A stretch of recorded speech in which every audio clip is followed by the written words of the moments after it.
get low, you can still go. Even when you feel slow, you can still go. Even when there's no hope, you can still go. I never answer to no, man, I still go. Go, go, go, go, go, go, go, go. Brian Giles with Brian Giles MTG. And hoo-ha, we're back with more Outlaws of Thunder... Oh, excuse me. Modern Horizons 3 spoilers. I've got Outlaws of Thunder Junction on the mind. So this is Modern Horizons 3 spoilers. Starting off with Tune the Narrative. Sounds something very modern. So, a single blue mana for an instant read, draw a card, and you get 2 energy counters. Hey, that's not a bad thing, especially if you're playing those energy decks. So, hoo-ha. Oops. Trying to close down some windows here.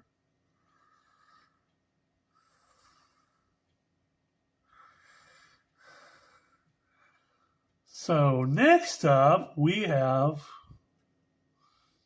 Okay, where to go? Where are we? We have a saga in Tamiyo Meets the Story Circle. So this is kind of Tamiyo's saga as to how she became a planeswalker. She discovered that there are worlds outside of her realm, and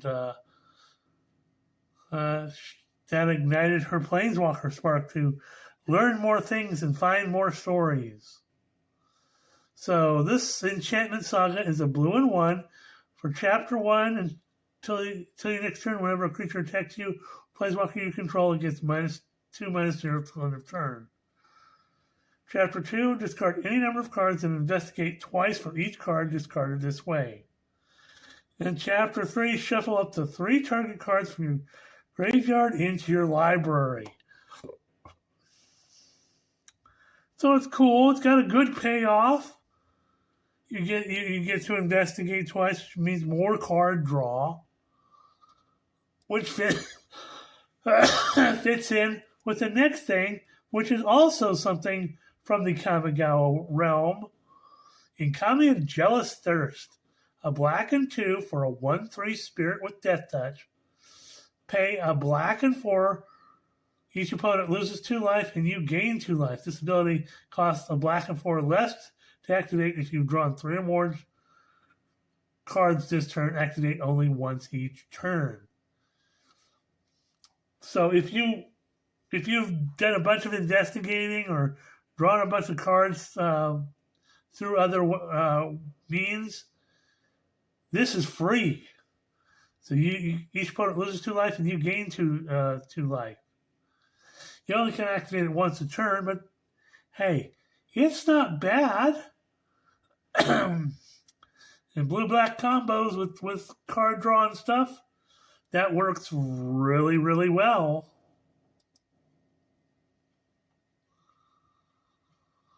Next up, we have Spy Master's Vault, which is something based out of the new Capenna realm. So it's a land. Enter the battlefield tapped unless you control a swamp. So there's these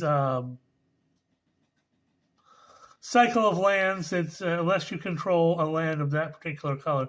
So you can tap a black, pay a black, and tap it. Target creature you control connives X, where X is the number of creatures that died this turn. So this is something you do after a board wipe. And here's I like the full art version. It was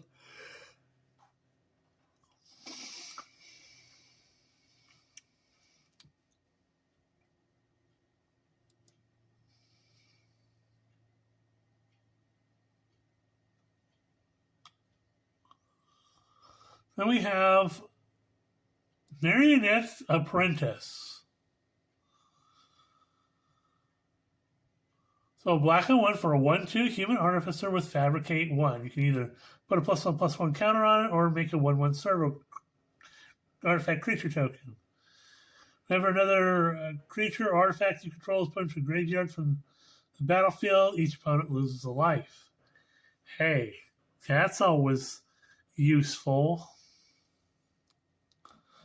Then we have Path of Annihilation.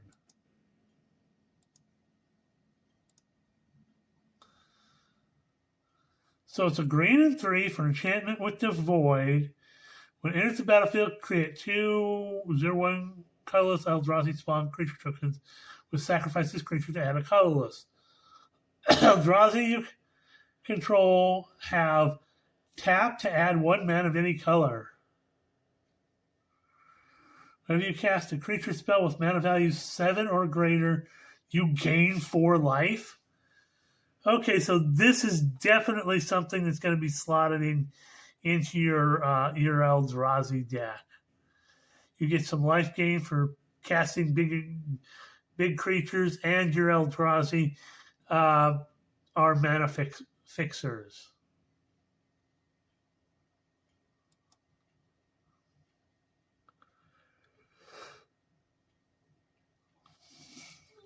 Next up, we have Cursed Mirror. So it's a red and 2 for an artifact with tap it to add a red. As it enters the battlefield, you may have it become a copy of any creature on the battlefield till end of turn, except it has haste. So, hoo-ha, it can become a copy of something. That's, copy seems to be a bit of a theme in this set, so hoo-ha.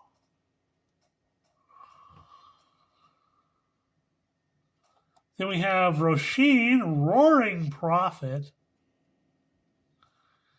So a red, a green, and 2 for a 4/4 giant shaman. When it enters the battlefield, you may mill 6 cards. You may put a card with X in its mana cost from among them into your hand. Tap it to reveal any number of cards with X in their mana cost. Add 2 colors for each card revealed this way. Spend this mana only on costs that contain X. Well, we've had a number of X casting costs and stuff. Oh. And this is just another card that cares about X casting cost stuff. So, hoo-ha.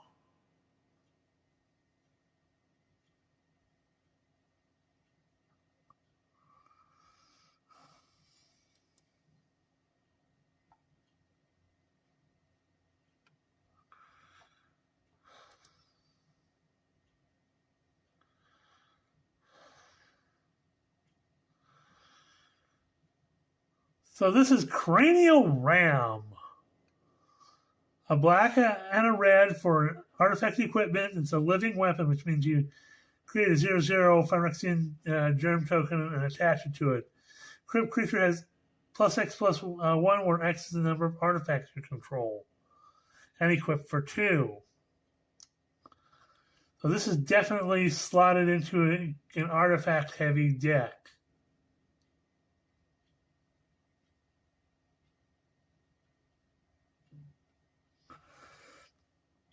And just of itself, it's a 1/1 when it comes into play as a creature. So, yeah, this is just a little funky thing.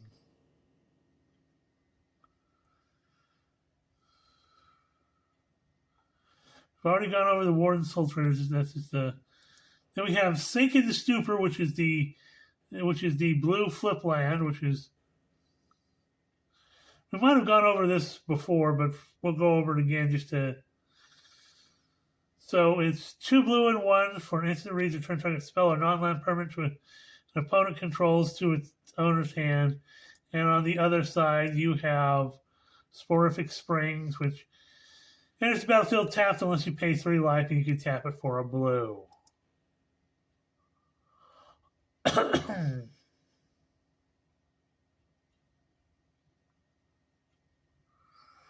We have Disruptor Flute.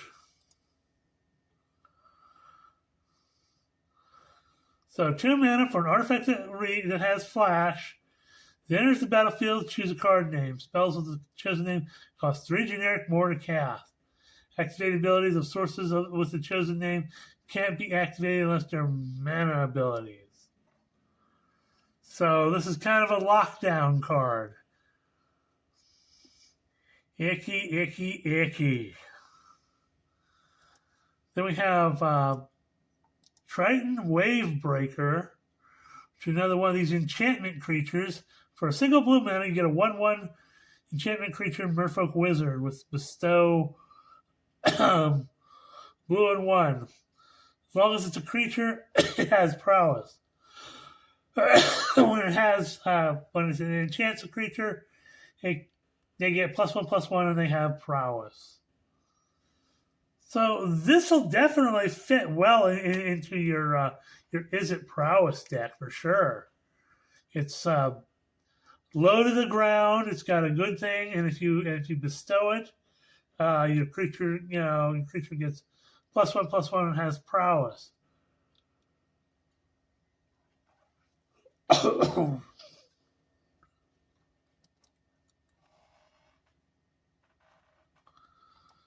Then we have Razor Grash Ambush, which is the the white flip land. So it's a white 1 for an instant that reads. It deals 3 damage to target attacking or blocking creature.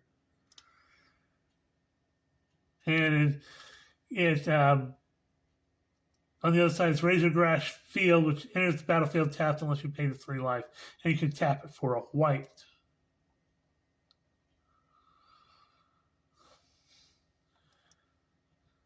We have the black flip land, which is Fell the Profane, which is 2 black and 2, destroy target creature or planeswalker.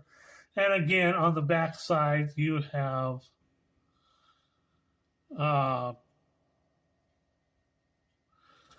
it enters the battlefield tapped unless you pay the 3 life. You can tap it to add a black mana. Here's the red flip land, which is a red and Sundering Eruption for a red and 2 sorcery. Destroy target land. Its controller may search for leverage for basic land card. Put on the battlefield, tap, then shuffle. Creatures without flying can't block this turn. Ew. Destroy a land and make their non-flying creatures not able to block. Yeah, and then of course you flip it over, and it's enters the battlefield tapped unless you pay the 3 life, and you can tap it to add a red.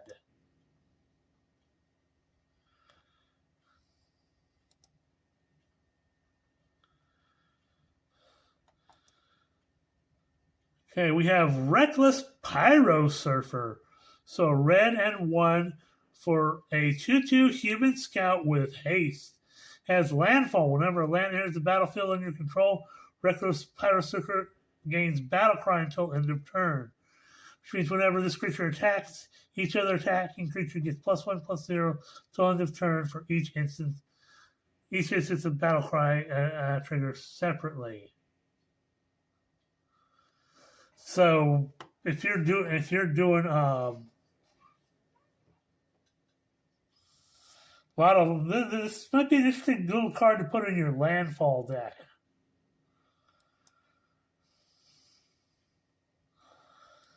Then we have Guide of Souls, which is white mana for a 1/2 human cleric.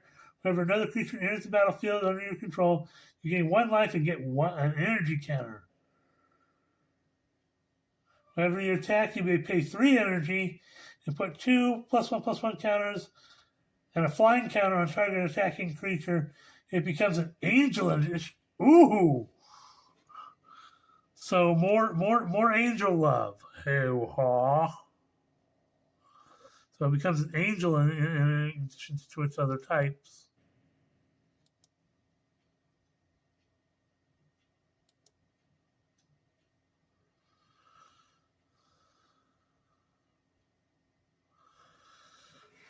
Okay, we're going places.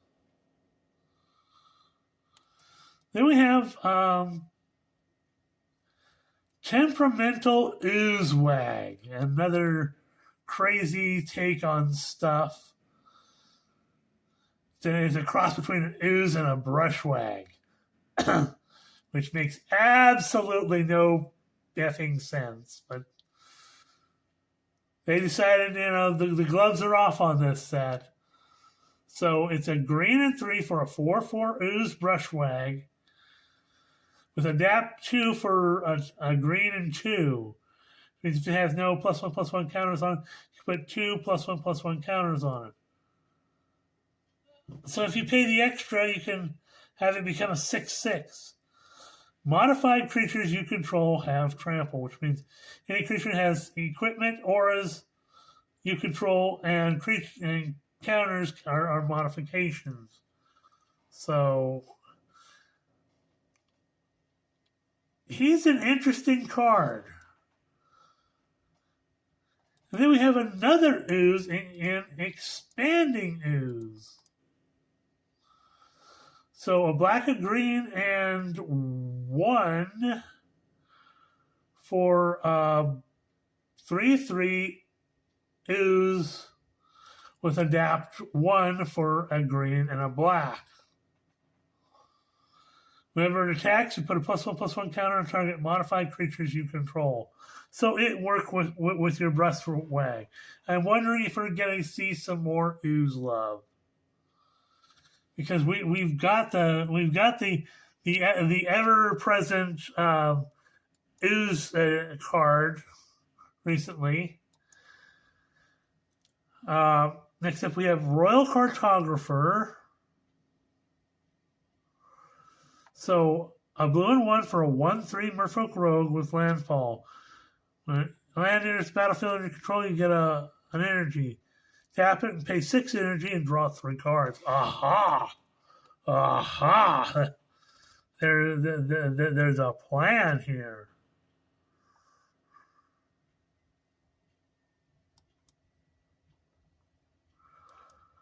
Then we have Tempest Harvester, which is blue and 1 for 2/1 Merfolk Wizard. Here's the battlefield. You get 2 energy counters. Tap it, pay an energy, draw a card, then discard a card.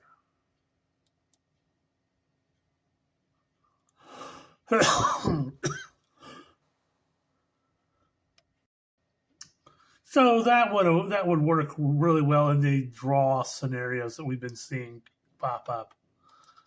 We have Galvanic Discharge, which is a single red mana for an instant.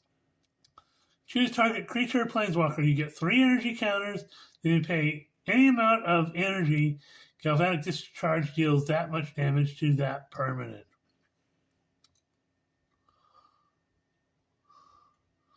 So this is like an energy counter version of Lightning Bolt, but better. I think they're really trying to make the energy cards work better together.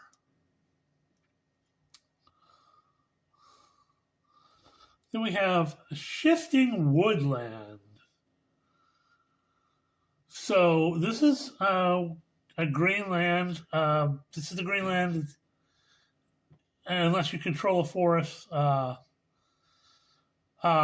So it's a land. It enters the battlefield tapped unless you control a forest. Tap to add a green.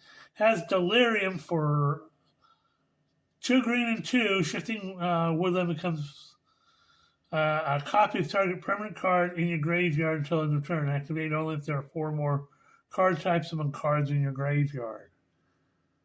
So this is, this definitely would fit in your Lurgoyf deck.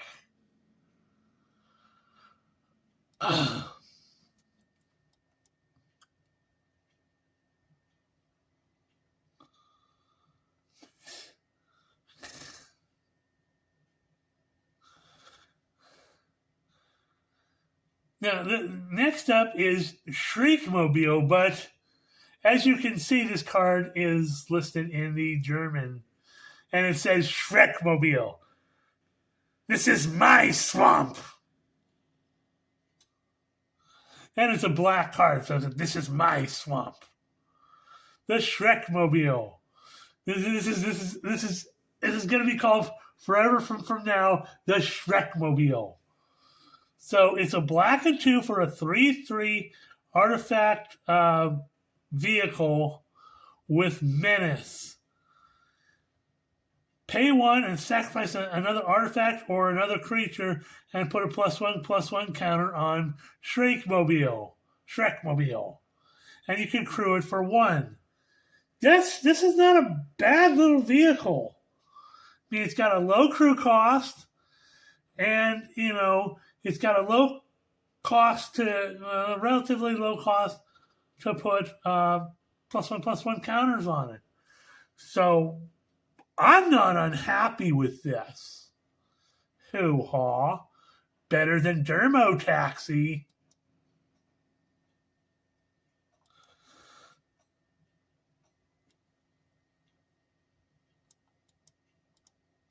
Then we have Toxic Deluge, which is a reprint. But, this is a fun card to have. It's always good to bring it back for the modern set. So black and 2 for a sorcerer that reads an additional cost, cast the spell, pay X life. All creatures get -X till end of turn.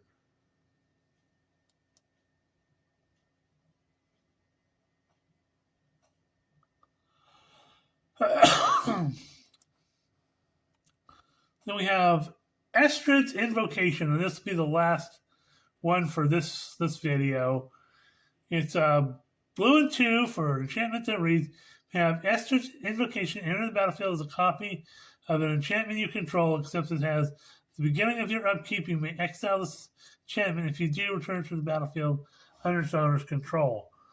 So this is for like those single enchantments that we got in like Eldraine that you get, something for it at the beginning of when it comes into play, an ETB effect, and then you can just sacrifice it for a different effect or something, and you can just keep blinking it in. For ETBs of enchantments. So, hoo-ha. Well, that's it for this video. We're at 22 minutes.